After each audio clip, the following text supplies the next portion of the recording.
Welcome to Pario Magazine, where I chat with individuals who have a desire to create.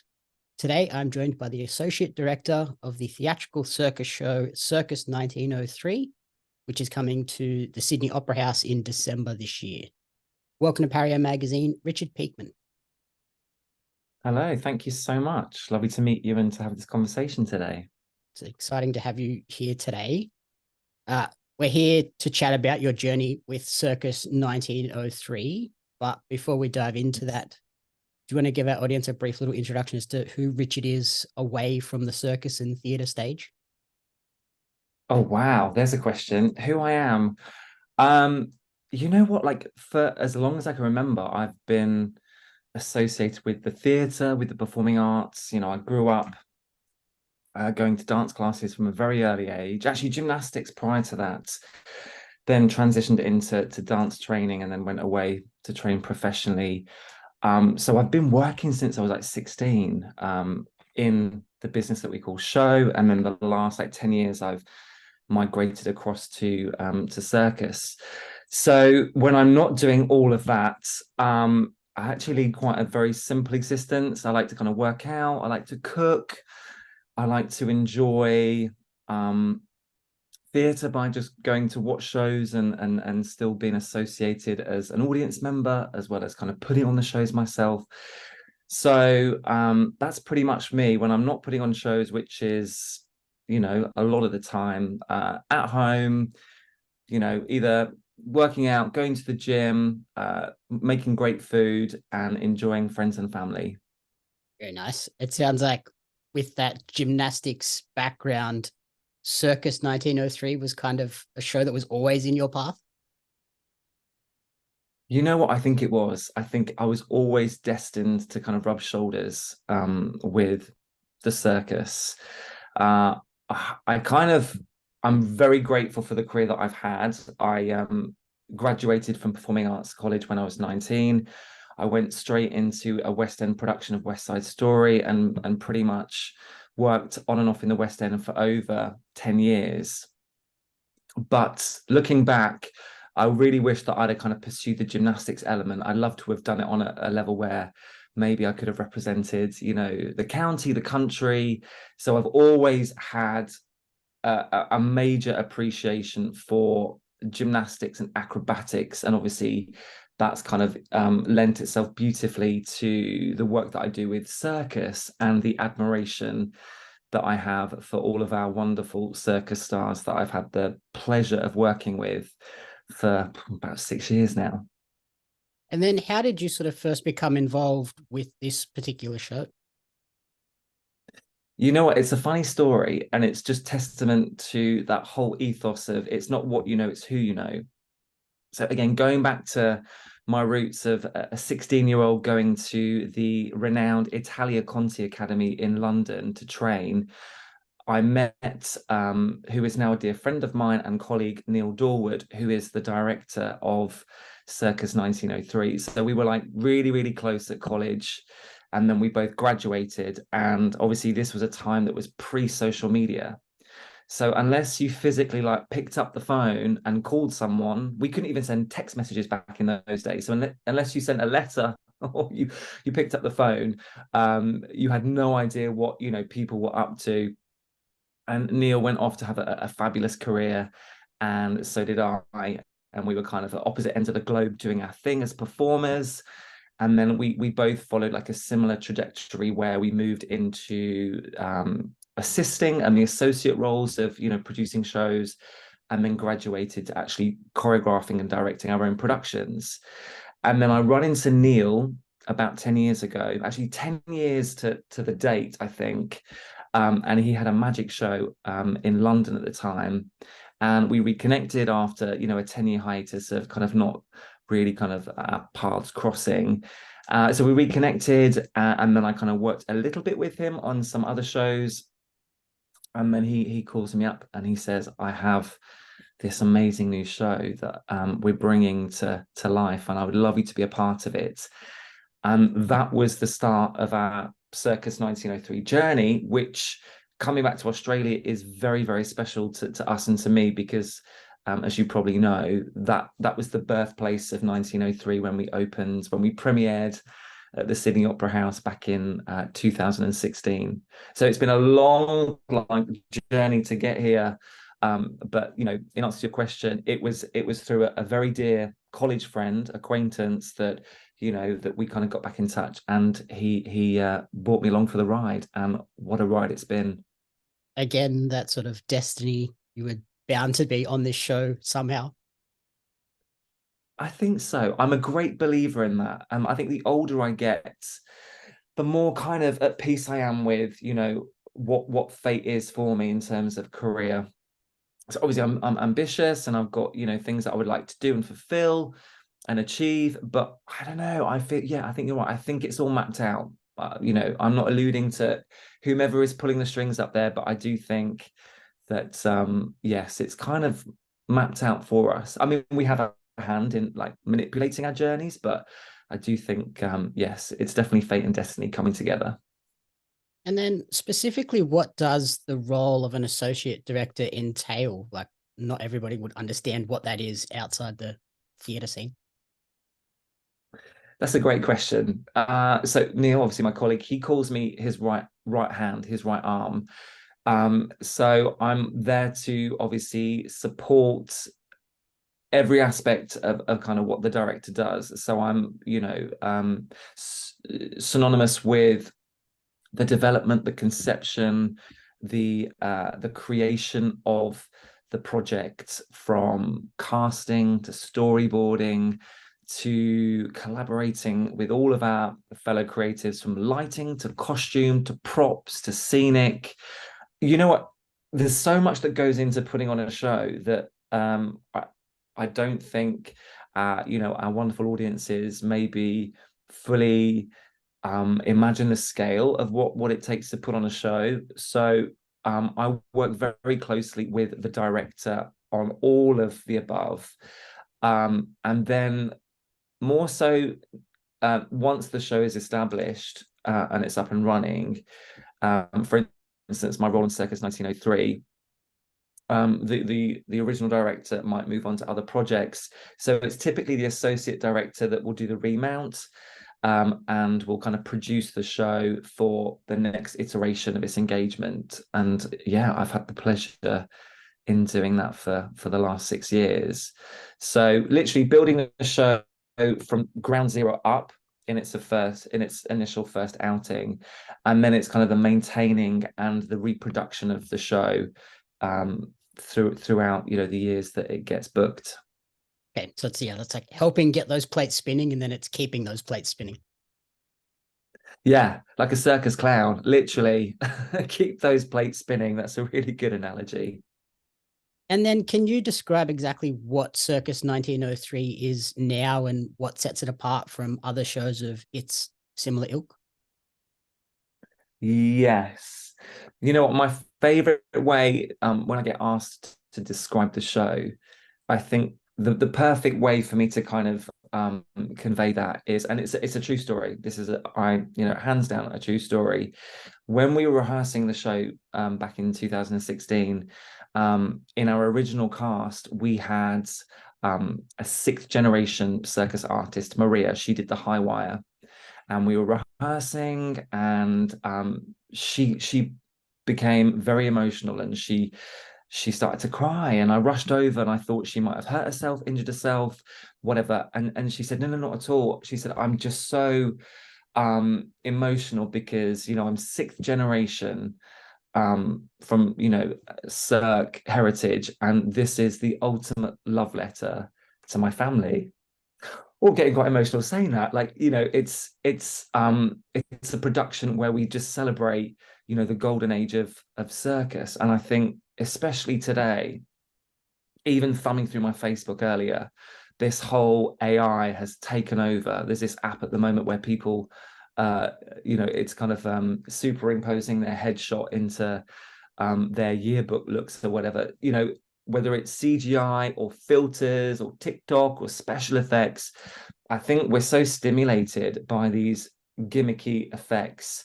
I think the beauty of Circus 1903 is that it strips it all back And at the heart of the show, we have an appreciation for human skill, feat, endeavor, talent, and obviously it's enhanced by beautiful, exquisite costume design. We have the most luscious score that was recorded live with the Prague Philharmonic. But it's just amazing acrobatics, death-defying circus acts, and it's just human ability without all of that extra, like I say, gimmicky filter special effects. And I think that's kind of that's our calling card for the show, and I think that's why it resonates, because whether it's from toddler to granny, there's something in the show that will appeal to all ages and demographics. Brilliant. And is there a specific act within the show that would be your favorite, or is it kind of like trying to pick your favorite child? A little bit, a little bit. Yes, and I think they're all fabulous for different reasons, because of obviously when we structure a show, you've got to have a nice ebb and flow to it. So we can't have all like 100 miles an hour in your face acts. It's just a bit overwhelming to watch as an audience member. So every act that we kind of put in our running order brings something to that kind of pace and energy and feel to the show. So it's hard to kind of choose depending on kind of what the act is. But what I will say is that we're very excited. This year we're bringing 3 brand new acts into the show that we've not put into the production before. So it's kind of like a debut for their act within the show, but also for the show coming back to Australia. It's super exciting that we're presenting never seen before acts within our show. So we're very excited. Very good. And are there any sort of individual acts that have proven to be fan favorites that you perhaps didn't expect to be so beloved? Do you know what? Again, I think the beauty of like live theatre and circus is that every show, like every audience, is different. So, I mean, obviously the death-defying acts where you've got acrobats teetering on the edge of their apparatus at like great height, and it looks like they could fall in an instant, and it would be game over. But they always bring the house down, and but then sometimes some of the kind of softer acts really resonate. If there's like a comedic act in there that we've had before, that can kind of tickle people's fancies. So like I say, the beauty of live theatre is that no show is the same, and like no audience is the same, and they kind of react and respond differently. And I think, as I said before, the beauty of our lineup is that there's something in there that will definitely appeal and attract to everybody. And then you mentioned that Circus 1903 made its world premiere at the Opera House back in 2016 and has since gone on to tour the world. Now that you're returning back to the Opera House, has the show, you mentioned the show has like added new elements, but has it evolved as well? I still obviously based on the same tried and tested formula that we opened with. If anything, it's like a fine wine. I think it's just matured and got better. And honestly, obviously I'm very biased when I say that, but we've got a couple of original cast members coming back to Australia. We just did a season in Doha back in March this year, and we were just talking about the evolution of the show. So it's evolved, like you say, in as much that we kind of integrate new acts, so that kind of mixes up the dynamic and the energy, but the storyline or the narrative has remained the same. But me and my colleagues were commenting that every time we kind of come back together, it just feels like we just get stronger and more fluid, and it just all comes together beautifully, but retaining that original magic that we opened with 6 years ago. And then what have been some of the biggest challenges taking this show to different types of theatres all around the world? I think the biggest challenge is logistic.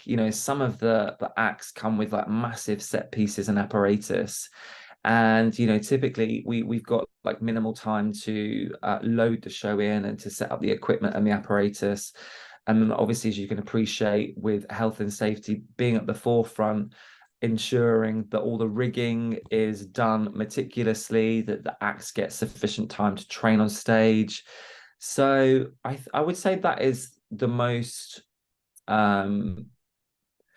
challenging aspect of the show. Is it's always the time crunch, is ensuring that we get, I think we travel with it's either 2 or 3 depending on what acts we've got, but definitely 2 huge lorries that are full of our scenery, equipment, lighting, rigging. So to get all of that, and we have an army, a very small army, but an army of just the most wonderful riggers and stage hands and crew and technicians that literally work magic to literally get it all out of the lorries into the venue before myself and the cast get to kind of come and do all the artistic rehearsals. So I think that's the most challenging, because some venues, the access to the loading dock might be up some steep windy hill, and you've got the lorries trying to navigate their pathway to get there. So I would say that is probably the most challenging. Okay. Yeah, I feel like that's something that a lot of people don't sort of appreciate, all of those people that work to put on all of those different elements so that we can get a cool show like this. I always, what? I was listening to a podcast just the other day from a director, and I think he had done a production in Vienna. And he was insistent that all of the crew, from wardrobe to props to the cleaners to the riggers to the show caller, every single person that you don't see, he was insistent that they came on at the very end to take a bow with all of the cast. And I just thought that's such a wonderful thing to kind of do, because, as you've just said, and rightly so, it takes an absolute army of people that you don't see to enable a 2-hour show to come to fruition. And it's wonderful, obviously, that the cast get the adulation of the applause, and they can see it and they can feel it. I mean, obviously our stagehands can hear the applause, but it would be lovely for them to get applauded. So who knows, further down the line we might look to kind of do something similar. But yeah, it's really important that we all take a moment to acknowledge that it takes a lot of people to put that show together. And as we mentioned, the show is coming back to the Sydney Opera House. How special is it to bring this show to such an iconic venue? You actually can't put into words. I was speaking to my mum and dad actually about this just the other day, because they came out to Australia to come and see the show, and we were just discussing there's very few places that are such an iconic venue or monument that I think when you see up close that it lives up to and exceeds your expectation. I will never forget walking down to the Harbour Bridge and seeing the Opera House for the first time, having seen it so many times on other people's journeys on Facebook, or on the internet or whatever, in films and TV programs. And it truly is, it's an iconic venue. And I still have to pinch myself to believe that I'm lucky enough to kind of be working on a project that gets to come back and perform in such a venue. It really is, I think, definitely top 3 for me. I think it would be maybe the London Palladium, Madison Square Gardens, and the Sydney Opera House in terms of like the 3 most iconic, notable venues of performance. So super lucky, super happy, super grateful. Yeah, I think even as an Australian from like around Sydney, walking up to the Sydney Opera House the very first time is awe-inspiring. And I don't think people realize just how big that venue is from the outside as well when they look at just photos on the internet. It's deceptive, isn't it? Because obviously you've got like the architecture structure, but then when you're inside, because there's 2 venues, isn't there? Well, there's multiple, but there's the two main theatre stages, yeah. The 2 major main spaces, and it's deceiving when you get in there. You're not you're not expecting it to host that many rooms and spaces. And yeah, I can't say enough. It takes your breath away. It lives up to kind of the hype of what you think it's going to look like and feel like to be there. When you're there, you're like, this is amazing. So can't wait. Plus it's your summertime, so I get to escape the dreary British winter and have an injection of Sydney sun, which will be lovely as well. Yeah, fantastic. I'm excited to see the show. I think this is kind of the perfect show for the Opera House. That awe and wonder captures it perfectly. I think so. And I think the beauty of Christmas, it's a season hopefully where it is the whole family getting together. So like you say, I think it's the perfect show for, everyone to come and enjoy over the festivities. Perfect. So finally, where is the best place for people to support you, support the show, and track your creative journey moving forward? You can find me on Instagram at Richard Peakman. It's all on there. And I believe the handle for 1903, let me have a look, actually. I'm sure it's the same. I think it's just at Circus 1903. Yeah, Circus 1903.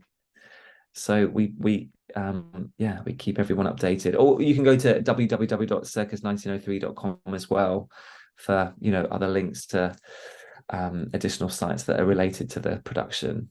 Perfect. We'll put all the links in the description and in the article as well. Thank you so much for taking the time to chat with me, and excited and good luck with the show. Thanks, Jamie. Nice to meet you. Have a great afternoon, evening.